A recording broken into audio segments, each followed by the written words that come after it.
नमस्कार साथियों। वार्षिक कार्य मूल्यांकन प्रतिवेदन साला दर्पण स्टाफ कॉर्नर से कैसे भरें। APAR समस्त L1 L2 वरिष्ठ अध्यापक, व्याख्याता, मंत्रालय कार्मिक आदि को ऑनलाइन भरनी है। सबसे पहले साला दर्पण व्यक्तिगत लॉगिन पर अपनी APAR भरने के लिए गूगल पर जाकर साला दर्पण स्टाफ लॉगिन टाइप करेंगे। स्टाफ लॉगिन साला दर्पण स्टाफ लॉगिन गूगल सर्च में जाएंगी और साला दर्पण स्टाफ विंडो की जो लिंक आएगी उस पर क्लिक करेंगे। जैसे इस पर क्लिक करेंगे तो हमारे सामने स्टाफ लॉगिन की विंडो खुल जाएगी और उसमें स्टाफ लॉगिन वाला जो ऑप्शन है इस पर जाकर के क्लिक करेंगे। जैसे ही इस पर क्लिक करेंगे तो हमारे सामने स्टाफ लॉगिन की विंडो आएगी जिसमें व्यक्तिगत लॉगिन आईडी, पासवर्ड और कैप्चा डाल करके लॉगिन लिखे हुए पर क्लिक करना है। अब लोक सेवक का स्वयं का साला दर्पण लॉगिन का पेज प्रदर्शित हो जाएगा। यहाँ APAR लिखा दिखाई दे, वहाँ क्लिक करने पर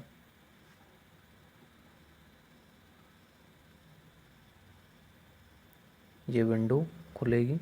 यहाँ लोक सेवक का व्यक्तिगत विवरण फॉर्म 10 के अनुसार दिखाई देगा, जिसमें नाम, पिता का नाम, पद नाम, विषय, लिंग, मोबाइल नंबर, वर्तमान पद, स्थापन स्थान प्रदर्शित होगा, जिसे भली भांति जांचते हुए सही होने पर ही हमें न्यू APAR पर क्लिक करना है। नीचे इसमें कई ऑप्शन आ रहे हैं। चूँकि हम पहली बार अपना APAR भर रहे हैं इसलिए हमें न्यू APAR पर क्लिक करना है। अगर हमने भर के छोड़ दिया है तो पेंडिंग APAR में जाएंगे, फिल APAR और व्यू APAR स्टेटस। ये भरने के बाद में हम अपने APAR की स्थिति को देख सकते हैं।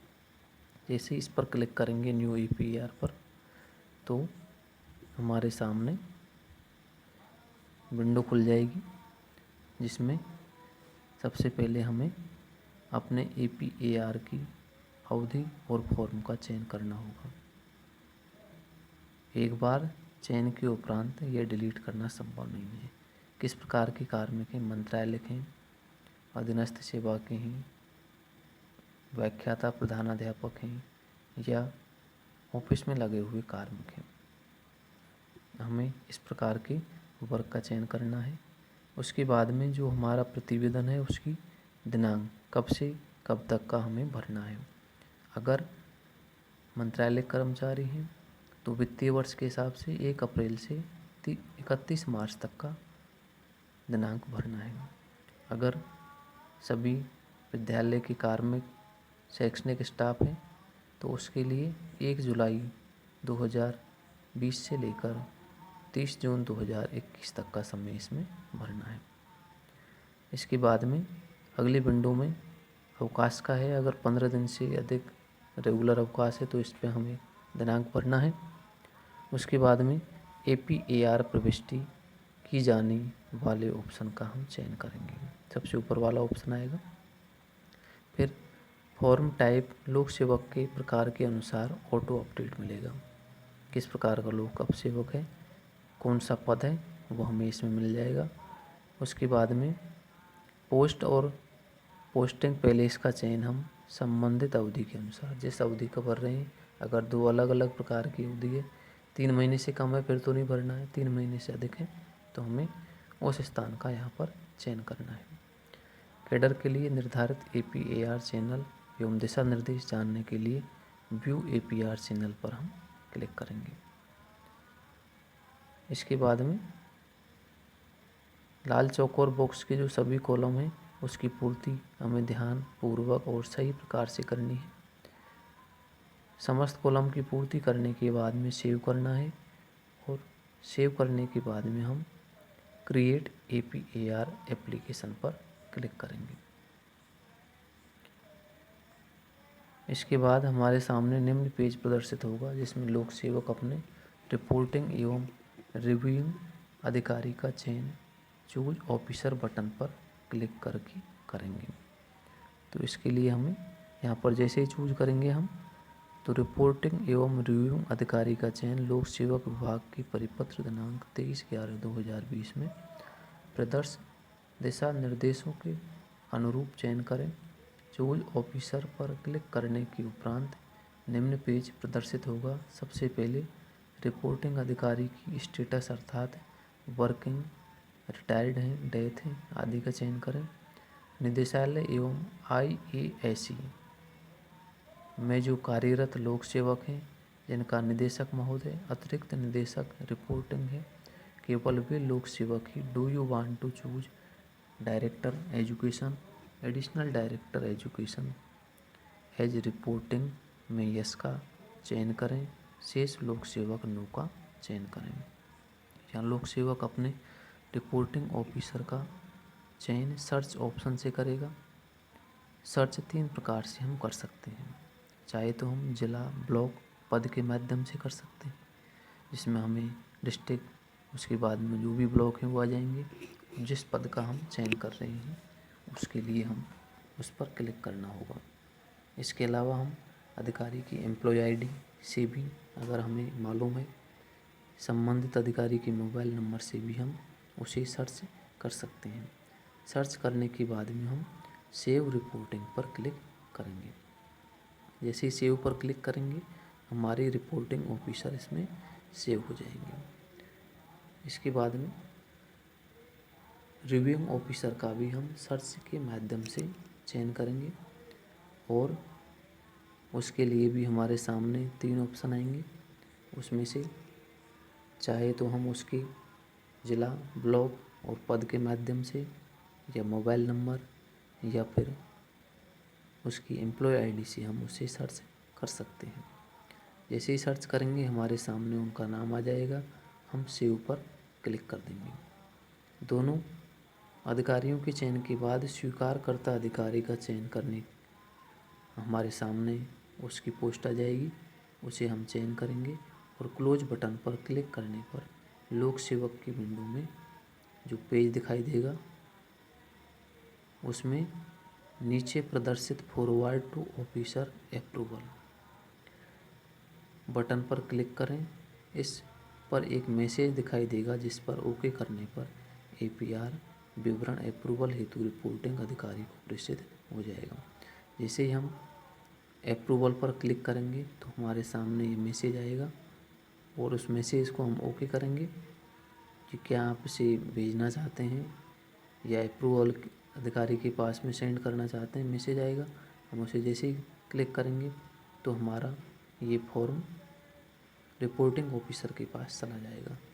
अब रिपोर्टिंग ऑफिसर इसे रिजेक्ट कर सकते हैं, देख सकते हैं और अप्रूव करके वापस कर सकते हैं। इसके बाद में हम अपने इस APR फॉर्म को भर सकते हैं।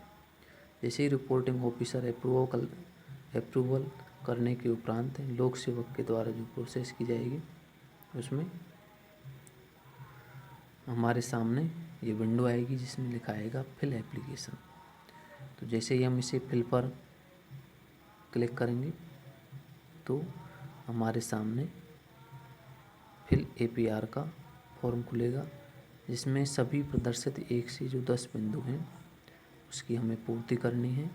हमें किसी भी प्रकार के कॉलम को खाली नहीं छोड़ना है। अगर परीक्षा परिणाम है तो 5वीं, 8वीं, 10वीं, 12वीं का रिजल्ट भरा जाना है। जिस कक्षा में लोक सेवक ने या कार्मिक ने अध्ययन नहीं करवाया है उसमें हमें NA भरना है। बाकी सभी कक्षाओं के रिजल्ट की भी हमें प्रविष्टि करनी है। जैसे ही हम इसकी प्रविष्टि कर लेंगे उसके बाद में हमारे सामने दूसरे ऑप्शन में जो भी अन्य शैक्षणिक उपलब्धियां हैं, प्रशिक्षण हैं, निरीक्षण हैं, स्वयं द्वारा किए गए कार्यों का संक्षिप्त विवरण हमें भरना है। इसके बाद में वार्षिक स्वास्थ्य परीक्षण यदि करवाया है तो दिनांक अंकित कर उसकी फाइल हमें अपलोड करनी है। अगर नहीं करवाया है तो नो रहने दें। स्थावर संपत्ति विवरण लोक सेवक स्थावर संपत्ति की सूचना संबंधित वर्ष की 1 जनवरी की स्थिति के अनुसार ही कॉलम में भरे। उक्त डेटा SSO ID से प्रविष्ट की गई IPR में डेटा समान होना चाहिए। जो डेटा अचल संपत्ति का पहले भर दिया है, गजेटेड के द्वारा पहले से भरा जाता रहा है, अन्य कार्मिकों के द्वारा वर्तमान में भरा जा रहा है, अर्थात जिन्होंने डाटा भर दिया है वो उसके हिसाब से, जिन्होंने नहीं भरा है वो किस हिसाब से अपना डाटा भरेंगे, वही डाटा APR से संबंधित इसमें भरना है। उस दोनों में अंतर नहीं होना चाहिए। पूर्ण विवरण भरने के उपरांत एक बार जांच कर लें। सही पाए जाने पर ही हमें सबमिट बटन पर क्लिक कर लें और उसके बाद फिनिश एंड लॉक APAR पर हमें क्लिक करना है। जैसे ये ऑप्शन आएगा तो हमारे सामने नई विंडो आएगी कि साला दर्पण में रजिस्टर्ड मोबाइल नंबर पर OTP भेजा जाएगा और उस OTP को एंटर करने के बाद में कन्फर्म OTP पर क्लिक करेंगे। जैसे ही कन्फर्म OTP पर क्लिक करने के उपरांत हमें निम्न संदेश दिखाई देगा, यहाँ OK पर प्रेस करें। आपका APAR आगामी टिप्पणी हेतु रिपोर्टिंग ऑफिसर को प्रेषित हो जाएगा। लोक सेवक अपनी APR के करंट पेंडिंग स्टेटस को देख सकता है, वर्तमान में कहाँ पर पेंडिंग है। इस हेतु उसे अपने APR के मूल पेज पर जाकर पेंडिंग APAR पर क्लिक करना होगा, जहाँ वर्तमान स्थिति को देखा जा सकेगा। रिपोर्टिंग ऑफिसर लेवल पर पेंडिंग होने पर लेवल में रिपोर्टिंग लिखा स्टेटस प्रदर्शित होगा। अगर वह रिव्यूइंग ऑफिसर एक्सेप्टिंग ऑफिसर पर पेंडिंग है तो इस प्रकार का ऑप्शन हमें दिखाई देगा कि किस स्थान पर ये पेंडिंग है।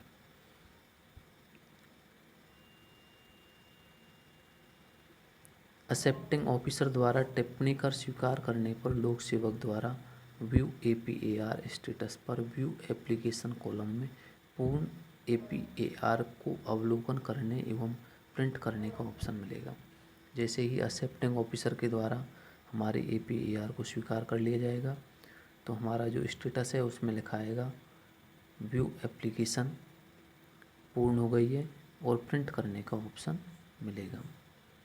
इसके एक निश्चित अवधि तक के लिए ही ये बिंदु प्रदर्शित होगा, इसलिए जब भी ये कार्य हो जाए हमें अपनी जो APAR है उसका प्रिंट ले लेना है। यहाँ से भरी गई APR का प्रिंट लिया जा सकता है। साथियों, वीडियो को देखने के लिए धन्यवाद। वीडियो को लाइक और चैनल को सब्सक्राइब करना न भूलें।